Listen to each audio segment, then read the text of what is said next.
दोस्तों, किसी समय की बात है। पुरानी साड़ियों के बदले बर्तनों के लिए मोल भाव करती एक संपन्न घर की महिला ने आखिर में 2 साड़ियों के बदले एक टब पसंद किया। नहीं दीदी, बदले में 3 साड़ियों से कम तो नहीं लूंगा। बर्तन वाले ने टब को वापस अपने हाथ में लेते हुए कहा, अरे भैया, एक बार की पहनी हुई तो है, बिल्कुल नए जैसी। एक टब के बदले में तो ये 2 भी ज्यादा है। मैं तो फिर भी दे रही हूं। नहीं नहीं, 3 से कम में तो नहीं हो पाएगा। वह फिर बोला। एक दूसरे को अपनी पसंद के सौदे पर मनाने की इस प्रक्रिया के दौरान गृह स्वामिनी को घर के खुले दरवाजे पर देखकर सहसा गली से गुजरती एक अर्ध विक्षिप्त महिला ने वहां आकर खाना मांग लिया। महिला की नजरें हिकारत से उठी और उस महिला के कपड़ों पर गई। अलग अलग कतरनों को जोड़कर बनाई गई उसकी साड़ी उसके युवा शरीर को ढकने का असफल प्रयास कर रही थी। एक बारगी उस महिला ने मुंह बिचकाया, पर सुबह सुबह का याचक है सोचकर अंदर से रात की बची रोटियां मंगवाई। उसे रोटी देकर पलटते हुए उसने बर्तन वाले से कहा, तो भैया क्या सोचा, 2 साड़ियों में दे रहे हो या मैं वापस रख लूं? बर्तन वाले ने उसे इस बार चुपचाप टब पकड़ाया और दोनों पुरानी साड़ियां अपने गट्ठर में बांधकर बाहर निकला। अपनी जीत पर मुस्कुराती हुई महिला दरवाजा बंद करने को उठी तो सामने नजर गई। गली के मुहाने पर बर्तन वाला अपना गट्ठर खोलकर उसकी दी हुई दोनों साड़ियों में से एक साड़ी उस अर्ध विक्षिप्त महिला को तन ढकने के लिए दे रहा था। हाथ में पकड़ा हुआ टब अब उसे चुभता हुआ सा महसूस हो रहा था। बर्तन वाले के आगे अब वो खुद को हीन महसूस कर रही थी। कुछ हैसियत न होने के बावजूद बर्तन वाले ने उसे परास्त कर दिया था।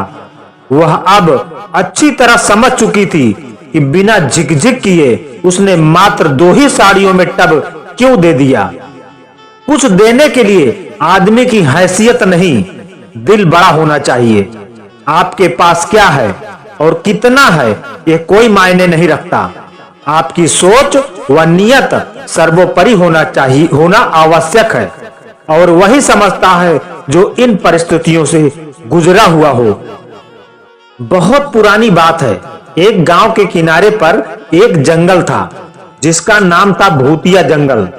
इस जंगल को यह नाम क्यों मिला, इसका एक भयानक इतिहास था। कहते हैं इस जंगल के अंदर का रास्ता इतना घना और डरावना था कि सूरज की कोई भी किरण जमीन तक नहीं पहुंच पाती थी। पेड़ों की टहनियां आपस में इस तरह गुथी हुई थी मानो उन्होंने आसमान को भी ढक लिया हो। हर शाम गांव वाले अपने घरों के दरवाजे बंद कर लेते थे, क्योंकि जंगल से आने वाली अजीबो गरीब आवाजें उनके दिलों में दहशत भर देती थी। गांव के बड़े बुजुर्ग अक्सर यह कहानी सुनाते थे कि जंगल में एक पुरानी जर्जर हवेली है जिसमें एक शक्तिशाली राजा की आत्मा कैद है। राजा ने अपने जीवन काल में बहुत पुण्य कमाए थे और अपनी मौत से ठीक पहले वह किसी ऋषि से आशीर्वाद लेने के लिए उस हवेली में गए थे, लेकिन दुर्भाग्यवश वह कभी वापस नहीं लौटे। उनकी आत्मा को किसी दुष्ट जादूगर ने छल से उस हवेली में बांध दिया था। उसी दिन से उस हवेली और पूरे जंगल पर एक काला साया सा छा गया था। लोग बताते थे कि कभी-कभी हवेली से किसी के रोने की आवाज आती थी, तो कभी किसी के जोर से हंसने की, और कभी-कभी तो तलवारों के टकराने की गूंज भी सुनाई देती थी। गांव के लोग इतनी दहशत में थे कि वे अपनी फसलें भी जंगल से दूर ही उगाते थे। एक दिन गांव में अर्जुन नाम का एक युवक आया। वह बहुत ही साहसी और निडर था। उसने गांव वालों से भूतिया जंगल की कहानियां सुनी, लेकिन उसके मन में डर नहीं बल्कि उस रहस्य को जानने की उत्सुकता जगी। अर्जुन ने तय कर लिया कि वह इस रहस्य की तह तक जाएगा और अगर संभव हो तो राजा की आत्मा को शांति भी दिलाएगा। उसने गांव के कुछ बहादुर युवकों को इकट्ठा किया, जिसमें राहुल जो अपनी तीरंदाजी के लिए प्रसिद्ध था, विक्रम जो तलवारबाजी में निपुण था और संजय जो जड़ी बूटियों का ज्ञान रखता था। इन तीनों दोस्तों ने अर्जुन का साथ देने का फैसला किया। अगली सुबह चार दोस्तों ने अपनी पीठ पर जरूरी सामान लादा और हिम्मत जुटाकर जंगल में प्रवेश किया। जैसे ही उन्होंने पहले कदम रखा, उन्हें एक गहरी उदासी और ठंडक का एहसास हुआ। पेड़ों के पत्ते बिना हवा के भी सरसराने लगे, मानो कोई अदृश्य शक्ति उन्हें हिला रही हो। ठंडी हवा उनके कानों में फुसफुसाती थी, जैसे कोई उनसे कह रहा हो, वापस चले जाओ, यह जगह तुम्हारी नहीं है। भयानक आवाजें चारों ओर से आने लगी। राहुल ने डरते हुए कहा, अर्जुन, क्या हमें वापस चले जाना चाहिए? लेकिन अर्जुन ने उन्हें दिलासा दिया, यह सब सिर्फ हमारा डर है, हमें आगे बढ़ना होगा। याद रखो, साहस ही हमारी सबसे बड़ी शक्ति है। वे आगे बढ़ते रहे। शाम ढलने लगी और जंगल का अंधेरा और भी गहरा हो गया। जैसे जैसे वह हवेली के पास पहुंचे, उन्होंने देखा कि हवेली से एक अजीब सी नीली रोशनी निकल रही थी।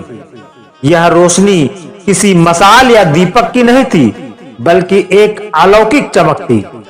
अर्जुन ने कहा, देखो, यही वह जगह है। उन्होंने हवेली के अंदर कदम रखा और जो दृश्य देखा, उससे वह हैरान रह गए। हवेली के अंदर का दृश्य किसी रोशन महफिल की तरह लग रहा था। हवेली का मुख्य हाल जगमगा रहा था, लेकिन वहां कोई इंसान नहीं था। हवा में चंदन और गुलाब की खुशबू फैली हुई थी। हाल के बीचों बीच एक पवित्र अग्नि जल रही थी और उसके चारों ओर अदृश्य ताकतें नाच रही थी। अर्जुन ने महसूस किया कि यह कोई बुरी आत्माओं की पूजा नहीं थी, बल्कि राजा की आत्मा की मुक्ति का मार्ग था।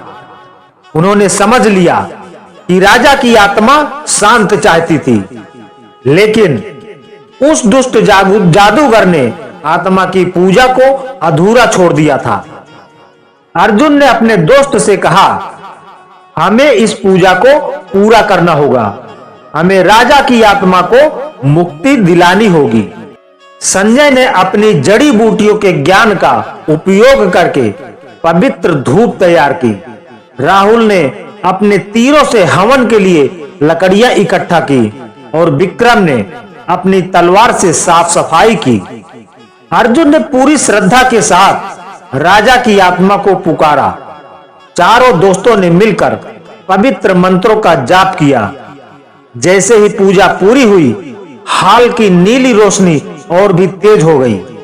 तभी राजा की आत्मा उनके सामने प्रकट हुई। राजा की आत्मा का चेहरा बहुत ही शांत और निर्मल था। उन्होंने अर्जुन और उसके दोस्तों को आशीर्वाद दिया और कहा कि हे साहसी युवाओं, तुमने मेरी आत्मा को वर्षों की कैद से मुक्ति किया है। तुम्हारा साहस और सच्चाई की भावना सराहनीय है। इतना कहते ही राजा की आत्मा एक सफेद रोशनी में बदल गई और आकाश की ओर उड़ गई। राजा की आत्मा के मुक्त होते ही पूरे जंगल में एक अजीब सी शांति छा गई। पेड़ों की टहनियों पर सूर्य की पहली किरणें पड़ी। पक्षियों ने चहकना शुरू कर दिया और फूलों की खुशबू पूरे जंगल में फैल गई। गांव के लोग यह बदलाव देखकर दंग रह गए। वे देखने के लिए जंगल की ओर भागे और उन्होंने देखा कि जंगल का काला अंधेरा अब नर्म और सुनहरा हो गया था। पत्तियों की सरसराहट अब किसी सुखद संगीत की तरह लग रही थी। अर्जुन और उसके दोस्तों को गांव में हीरो की तरह सम्मान मिला। उन्होंने गांव वालों को बताया कि कैसे साहस और निडरता से उन्होंने उस जंगल को श्राप से मुक्ति किया। भूतिया जंगल अब एक पवित्र स्थान बन गया था। लोग अब वहां बिना डरे जाते थे और हर साल राजा की आत्मा की शांति के लिए पूजा भी करते थे। दोस्तों, ये कहानी हमें सिखाती है कि साहस और सच्चाई की राह पर चलने वालों का मार्ग ईश्वर हमेशा प्रशस्त करते हैं। अगर हम निडर होकर सही काम करें तो हर चुनौती का सामना कर सकते हैं। तो दोस्तों, आज की हमारी ये छोटी सी कहानी आपको कैसी लगी कमेंट करके जरूर बताएं। वीडियो को लाइक करके ज्यादा से ज्यादा शेयर करें और अगर हमारे चैनल को अभी तक सब्सक्राइब नहीं किया है तो प्लीज आप लोग चैनल को सब्सक्राइब जरूर कर लें। धन्यवाद, बहुत बहुत धन्यवाद।